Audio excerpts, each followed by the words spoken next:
থালা বাসন অপরিষ্কার রেখে যেই মহিলা রাতে ঘুমাতে যায়, দুইটা ঘটনা তার ঘরের মধ্যে ঘটে।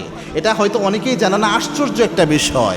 আলী রাদিয়াল্লাহু তাআলা আনহুর কাছে একবার এক মহিলা যেয়ে বললেন, আমার ঘর থেকে অভাব অনটন দূর হয় না কোনোভাবে।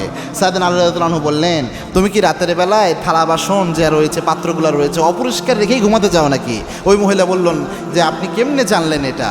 সাইয়েদনা আলী রাদিয়াল্লাহু তাআলা আনহু বললেন, তুমি যেহেতু রাতের বেলায় অপরিষ্কার থালা বাসন রেখে ঘুমাতে যাও, এগুলোর মধ্যে দুষ্ট জিন রাতের বেলায় মুখ দেওয়ার জন্য তোমার ঘরের মধ্যে ঢুকে। আর দুষ্ট জিন যেই ঘরের মধ্যে আনাগোনা থাকে, ওই ঘরে কখনো রিজিকের বরকত থাকে না। এরকম একটা কৌল আলী রাদিয়াল্লাহু তাআলা থেকে পাওয়া যায়। সুতরাং দুষ্ট জিন, এমনি হাদিসে তো রাসূল সাল্লাল্লাহু আলাইহি ওয়াসাল্লাম জানিয়েছেন যে খাবার বাড়ার ক্ষেত্রে, খাবার ঢেকে রাখার ক্ষেত্রে বিসমিল্লাহ বলার কথা কেন বলেছেন? এর কারণ হচ্ছে আল্লাহর হাবিব বলেছেন, এখানে দুষ্ট জিন ভাগ বসায়। দুষ্ট জিন যখন ভাগ বসায় তখন বরকত থাকে না রিজিকের। এই জন্য যেই মহিলারা রাতের বেলায় থালা বাসন অপরিষ্কার রেখে, ওপেন রেখে ঘুমাতে চলে যায়, এগুলোর মধ্যে দুষ্ট জিন মুখ দেয়। আর দুষ্ট জিন যেই ঘরের মধ্যে ঢুকে, ওই ঘরের রিজিকের বরকত কমে, 1 নাম্বার। 2 নাম্বার হচ্ছে স্বামী স্ত্রীর ঝগড়া লাগানোর জন্য দুষ্ট জিন সবচেয়ে বেশি চেষ্টা করে।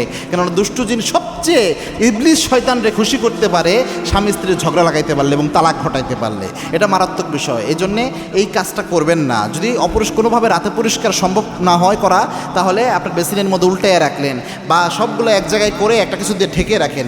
এইভাবে যদি রাখেন, তাহলে একদম ছড়াইয়া ছিটিয়ে না রাখেন অপরিষ্কার অবস্থায়, তাহলে ইনশাল্লাহ অনেকটাই বিপদ থেকে বেঁচে যাবেন।